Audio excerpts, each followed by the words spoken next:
recency, frequency, and monetary value. So what this does is it takes three variables. So you have customer data. So the customer data gives you when was the last time the customer made a purchase. Okay, so that is recency. How recently did the customer make a purchase?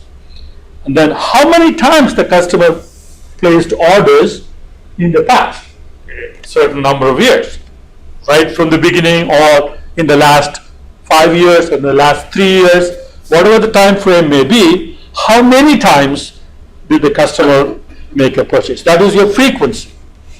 And then how much total monetary value was those orders? That is your monetary value.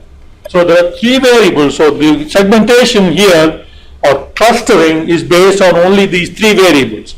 So the idea is to bin, you take the recency and break them into 5 possible bins.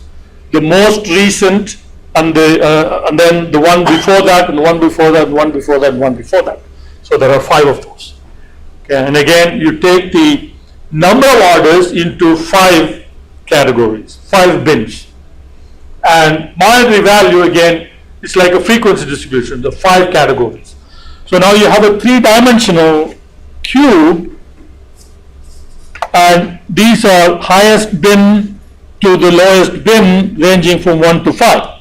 So one, in the case of monetary value, 1 being the least value, 5 being the most value. Okay?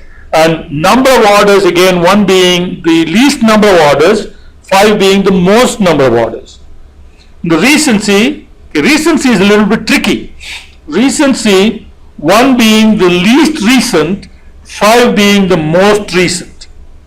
Okay, so a 5-5-5 ranking is really good because the customer had the most recent orders, had the largest orders, and had ordered the most number of times.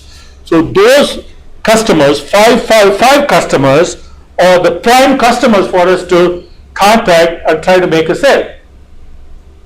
And 1-1-1, the one that is least recent and the least number of orders and the least dollar value of orders, those are the ones who are least important for our marketing campaign. So that's what it does. So you have a 3-dimensional cube. Each cube represents a particular place in the 3 variables R, F, and M. So now we can compute a kind of a threshold value. So suppose if contacting customers in each of these cubes, in each of these cubes there are say 100 customers or 150 customers or whatever it may be. Now if you can figure out what is the likelihood of a response from the customers in that cube, okay, then we can compute a threshold value like this. Suppose if cost of sending a promotion, so suppose if you're going to give a discount or something, okay, what is the cost for one individual, contacting an individual? So you print a catalog, which is an expensive catalog, and you send it out. Okay, so here cost of printing say is $2. Okay, and not all the customers are going to place an order, right? Suppose if a customer actually places an order, then the net profit that we will make, say for example, is $30. Then when you divide the 30 into the $2, and what you get is a response rate, which is a threshold response rate. So if you are able to have a response rate that is at least this, at 6.7%, your expenditure of sending out the catalog will equal the expected profit. Okay, they'll even out. But if you have a response rate that is higher than this 6.7%, then you're going to make profit from that cube. So what we have to do is to compute the response rate that you can expect from each of these cubes, and those cubes that have a higher response rate than this would be your potential, good customers to contact. So that's what RFM analysis does. So here we're going to look at an example. Okay. And there are again those three variables that we're going to look at,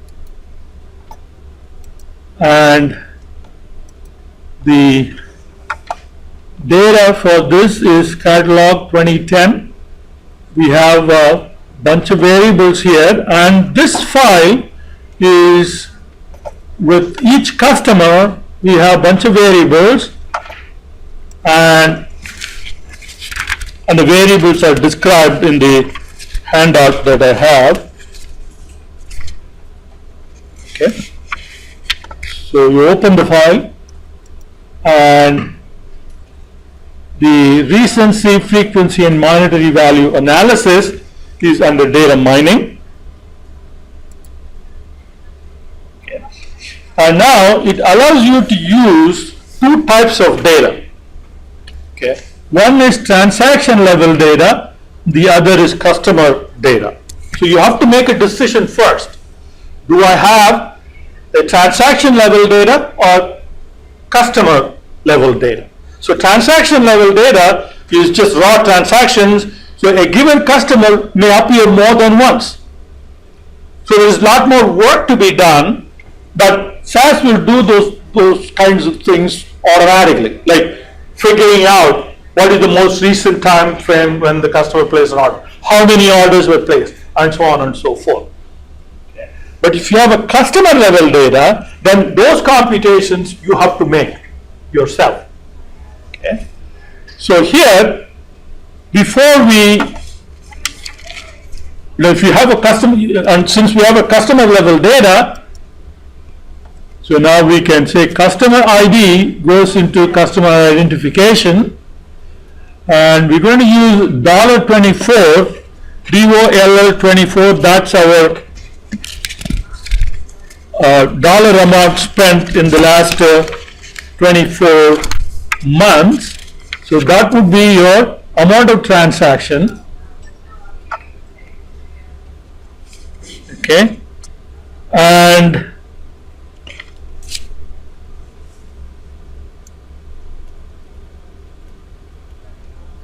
we have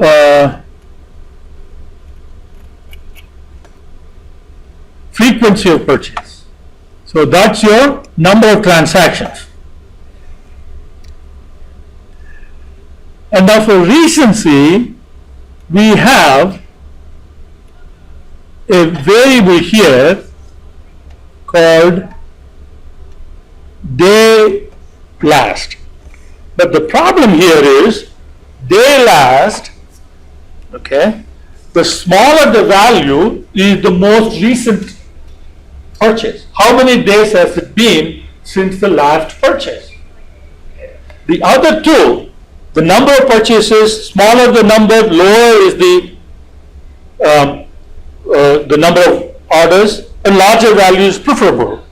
Again, dollar amount, smaller is not preferable, larger value is preferable. But when it comes to recency, recency also must be coded in the same way, larger value being more preferable than a smaller value. But days last has it the other way around. Smaller value is preferable than the higher value. So what we need to do is, I'm going to save this, and what I'm going to do is to create a new variable. I'm going to do a query builder, okay, and I'm going to have $24 customer ID, and then frequency of purchase, and what I'm going to do is to convert with advanced expression. I'm going to do -1 times days last.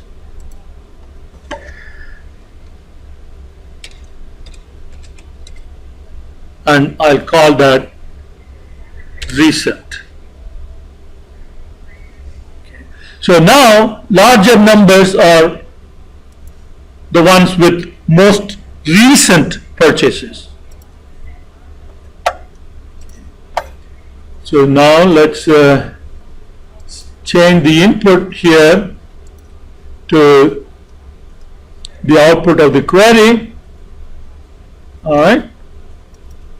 Now I'll do the data. So now it's going to be recent is the most recent purchase. So all three variables are coded in the same way. Larger values get 555 is good and 111 is not good. Okay. So now binning 555 is the most common, and independent is what you need to select. This is the most commonly used parameter. You can select a different set of parameters if you like, but this is the most common. Independent 555. Okay. And so we have this course here. Run.